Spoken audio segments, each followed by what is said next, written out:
अरविंद केजरीवाल ने राघव चड्ढा को पंजाब का मुख्यमंत्री नहीं बनाया, बात यहीं से ठनकी।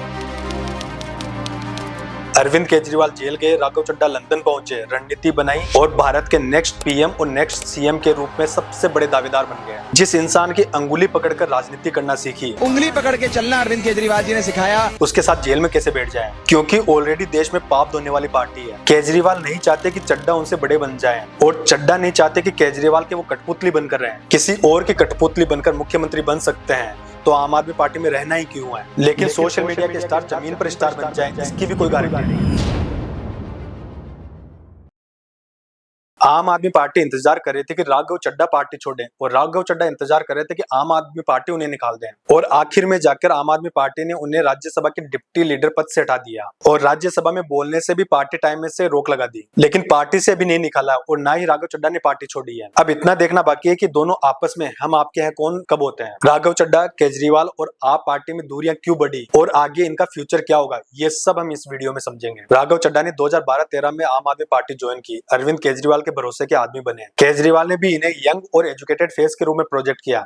इसके बाद में वो पार्टी के अच्छे प्रवक्ता बनकर निकले। चड्ढा 2020 में राजेंद्र नगर से एमएलए बने, यहाँ से उनका पार्टी में और कद बढ़ा। इसके चलते 2022 के पंजाब चुनाव में उन्हें संयुक्त रूप से जिम्मेदारी मिली। यहाँ आम आदमी पार्टी अपनी सरकार बनाती है और 16 मार्च 2022 को पंजाब के मुख्यमंत्री भगवंत मान बनते हैं। आप नेशनल लेवल की पार्टी बनती है और राघव चड्ढा स्टेट लीडर से राष्ट्रीय स्तर के रणनीतिकार बनते हैं पार्टी में। राजनीति में माना जाता है कि पंजाब चुनाव के बाद ही अरविंद केजरीवाल और राघव चड्ढा में बिगड़ने लगे। राघव चड्ढा को लगा कि मेहनत उनकी तो और कोई मुख्यमंत्री क्यों बने। सेम सचिन पायलट वाली कहानी जो राजस्थान में घटी। बात मुख्यमंत्री पर नहीं बनी तो 10 अप्रैल 2022 को राघव चड्ढा को राज्यसभा का सांसद बना दिया गया। बात धीरे धीरे आगे बढ़ती रही, लेकिन राघव चड्ढा को लगने लगा कि अरविंद केजरीवाल वो मेंटोर नहीं रहे जो कभी हुआ करते थे। इसी बीच राघव चड्ढा का दिल्ली जल बोर्ड करप्शन में नाम आता है और जेल जाने की संभावना रहती है। और उसी टाइम लिकर केस में अरविंद केजरीवाल और मनीष सिसोदिया सहित आप पार्टी के कई नेता जेल में चले जाते हैं। कहा जाता है कि राघव चड्ढा जो अब तक बीजेपी, मोदी और शाह के खिलाफ मुखर थे, उन्होंने इन सब के खिलाफ चू करना भी बंद कर दिया, क्योंकि एक तरफ केजरीवाल और सिसोदिया जेल जा चुके थे और अब वो बोले तो उन्हें भी जेल जाना पड़ सकता है। यहाँ राघव चड्ढा के पास दो ऑप्शन थे, या तो वो जेल जाएं या आम आदमी पार्टी को छोड़ें, लेकिन उन्होंने साइलेंटली दूसरा ऑप्शन चुना और यहीं से शुरुआत होती है दूसरी लड़ाई की। राघव चड्ढा मोदी और शाह के खिलाफ ही चुप नहीं हुए, उन्होंने आम आदमी पार्टी और केजरीवाल के लिए भी आवाज उठाना बंद कर दी। ना कोई ट्वीट, ना ही कोई रैली। ये आम आदमी पार्टी का सबसे मुश्किल वक्त था, जहां पार्टी ही खत्म होती नजर आ रही थी, जिसका नतीजा ये हुआ कि अगले चुनाव में खुद केजरीवाल एमएलए नहीं बन पाए, कहां मुख्यमंत्री और अब एमएलए भी नहीं। केजरीवाल और सिसोदिया बाइज्जत जेल से बाहर आते हैं, लेकिन फिर भी राघव चड्ढा कुछ भी नहीं बोलते हैं। ये सारी बातें केजरीवाल और आम आदमी पार्टी को अखड़ने लगी। मुख्यमंत्री नहीं बनाया तो चड्ढा को केजरीवाल अखड़ने लगे। राघव चड्ढा बड़े नेता बनने लगे तो केजरीवाल को वो अखड़ने लगे। जेल जाने पर, बाहर आने पर चड्ढा कुछ नहीं बोले, इससे केजरीवाल की आंखों में और चुभने लगे। कुल मिलाकर इतने टाइम में दोनों चुपचाप अपने आप को साइडलाइन करते रहे और चुपचाप इनकी राजनीति चलती रही। यही होती है राघव चड्ढा की लंदन वाली एंट्री। जो अब तक चुप थे, लंदन से आए और इतना बोले कि पूरे भारत में छा गए और भारत की जनता ने उन्हें सोशल मीडिया का पीएम बना दिया। हर तरफ राघव चड्ढा,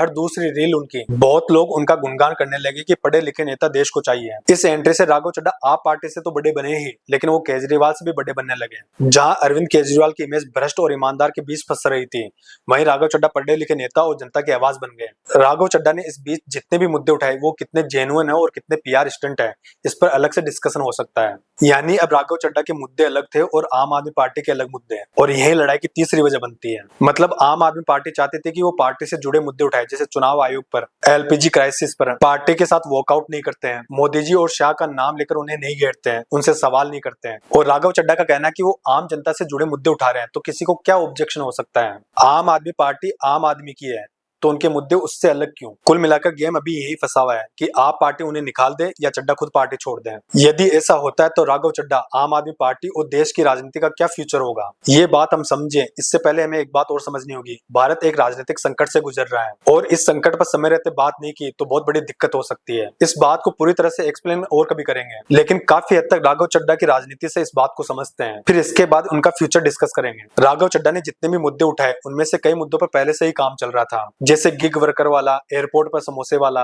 कुछ मुद्दे ठीक से सेंस नहीं बनाए, जैसे मोबाइल रिचार्ज वाला। कुछ मुद्दे काफी सही थे, लेकिन जमीन पर इंप्लीमेंटेशन में बहुत टाइम लगता है, जिससे भारत का एक दशक बीत जाता है। तो यहाँ पर सवाल ये उठता है कि यदि इन मुद्दों पर ये विश्वास करते हैं तो दिल्ली में इनकी सरकार रही, पंजाब में इनकी सरकार है, तो उन्होंने अपनी सरकारों में रहते हुए इन मुद्दों पर काम क्यों नहीं किया। ऐसा तो है नहीं कि ये सारे मुद्दे पहले नहीं थे, या इन 2-4 महीनों में ही इन मुद्दों ने जन्म ले लिया है? No bank charges for not maintaining minimum account balance. Panchayat पति सरपंच पति नाम की What is your terminology question भी you ग्राउंड ask? पर चल रही है। to make paternity leave a legal right in India. Consumer से पैसा तो पूरे डेटा का लिया जाता है, लेकिन ये अनयूज डेटा, जो बचा हुआ डेटा होता है, ये एक्सपायर हो जाता है। और भारत में भी सर शार्प इरोजन देखा गया है इन्वेस्टर वेल्थ में। Remove tax on disability pension on armed forces. Concern over impact of traffic congestion in Indian cities. Of delay, कई घंटे का डिले फ्लाइट में हो जाता है, जिसके चलते कई बड़े नुकसान यात्रियों के हो जाते हैं। सर भारत का कंज्यूमर बाजार एक बड़ी बीमारी का शिकार है जिसे मिसलीडिंग ब्रांडिंग और फॉल्स एडवर्टाइजमेंट के नाम से जाना जाता है।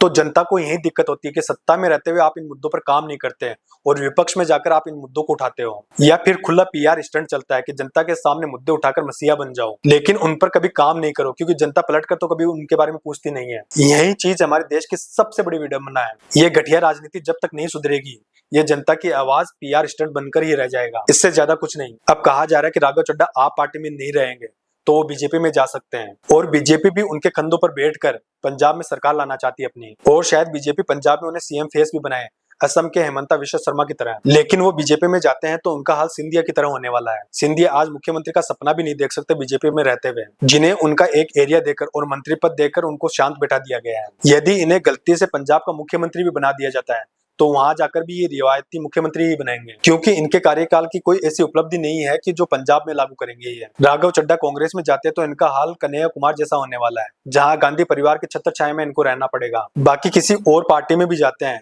तो वहां के टॉप नेताओं के अधीन रहना पड़ेगा। इतना सब कुछ होने के बाद भी राघव चड्ढा आम आदमी पार्टी में टिके रहते हैं तो उनका हश्र सचिन पायलट जैसा होने वाला है, जो अशोक गहलोत के रहते अपने राजनीतिक वजूद को मरते हुए देख रहे हैं, या इतनी देरी के सामने और कोई खड़ा हो जाएगा टक्कर देने को। हो सकता है कि राघव चड्ढा को वो खुली छूट भी नहीं मिलेगी पार्टी में जो अब तक मिलती आ रही थी। अब राघव चड्ढा अपनी नई पार्टी बनाते हैं तो उनका हाल भी उनके गुरु जैसा होने वाला है, मतलब केजरीवाल जैसा। केजरीवाल जनता की आवाज बनकर आए थे, लेकिन आज वो देश की घिसी-पिटी राजनीति के सबसे बड़े मसीहा बन गए हैं। जनता उनके उद्देश्य से खत्म सी हो गई है। वहीं भीख और लांछन की राजनीति, सांप्रदायिकता और जातिवाद की घटिया राजनीति, गठबंधन का खेल कि कांग्रेस से गठबंधन नहीं बनाएंगे लेकिन आज उनके साथ ही कुर्सी पर बैठे हैं। हर वक्त मोदी और शाह को कोसना लेकिन अपने काम पर ध्यान नहीं देंगे, यही उनकी राजनीति बन गई है। दिल्ली में 1-2 काम को छोड़कर उनके पास काम गिनाने को नहीं होंगे। दिल्ली को कोई ऐसा मॉडल नहीं बनाया कि जनता उनके गुण गाए। पंजाब में भी 5 साल होने को आए, लेकिन उन्होंने ऐसा मॉडल पेश नहीं किया कि जनता उनकी साफ सुथरी राजनीति और विकास की ओर देख सके। पिछले कुछ महीनों में राघव चड्ढा सोशल मीडिया पर छा गए और देश भर में बात होने लगी कि वो गरीबों के मसीहा हैं, आम जनता की आवाज है। इन्होंने जनता की आवाज को शिद्दत से उठाया है। इसी समय दूसरी बात बोली गई कि राघव चड्ढा की ये रणनीति पीआर पर बेस है पूरी तरह से, इनका जनता से कोई वास्ता नहीं है। अब नई पार्टी बनाकर राघव चड्ढा को चमत्कार कर दें, इन सब से हटकर देश की जनता की इज्जत करने वाली राजनीति को जन्म दे दें, तो देश की जनता खुद कह देगी कि ये पीआर स्टंट नहीं, उनका असली कमाल है। अन्यथा सब पीआर स्टंट था, जनता को बेवकूफ बनाने वाली राजनीति थी जो हर एक पार्टी करती आ रही है। राघव चड्ढा भी इन सब की तरह ही निकले। कुल मिलाकर राघव चड्ढा भी सोशल मीडिया के नेता ही दिख रहे हैं, जमीन के नेता बिल्कुल भी नहीं दिख रहे हैं। और भारत में जमीन के नेताओं की बहुत कमी है। जमीन का नेता मतलब एक ढंग की सड़क बनवा दे जो कम से कम 5 साल तो चले। मैं कम से कम 5 साल बोल रहा हूँ, ऐसा नहीं कि 1 साल का टारगेट रखे और मरम्मत के नाम पर पैसा हजम हो जाए फिर से। इन सड़कों के आसपास पानी की निकासी का तंत्र हो, बातों और कागजों में नहीं, हकीकत में। अब वक्त ही बताएगा कि राघव चड्ढा देश के मसीहा हैं